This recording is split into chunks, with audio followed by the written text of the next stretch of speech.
চরমোনাই জীবনে কল্পনা করে নাই, জামাত ইসলামী কখনো কল্পনা করেনি যে কখনো চরমোনাই স্টেজে উঠব। চরমোনাই কখনো কল্পনা করেনি জামাত ইসলামের সাথে এক হবে। কিন্তু তারা কাছাকাছি চলে আসছে। যাদেরকে নিয়ে টেনশন ছিল না তাদের নিয়ে টেনশন। কথা ঠিক। একটা বিষয়ের জন্য যে আল্লাহ উলামায়ে কেরামকে এক বানায় দাও,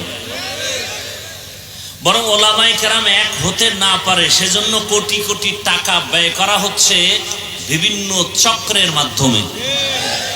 ওরা টাকা খাওয়াইয়া লোক লাগায় দিছে, দুই আলেমের মাঝখানে ফাটল ধরো। আলেম এক হলে আমগো নাস্তিকতার জাতা কলে আমরা মরে যাব। কারণ আজকে যদি আল্লাহর জাতের উপরে শপথ করে বলছি, আমার দেশের আলেম সব এক হয়, বাংলাদেশের জমিনে দাঁড়িয়ে কোনো নাস্তিক, কোনো বেঈমান, কোনো মুনাফিক আলেমের দিকে তাকায় কথা বলার সাহস পাবে না।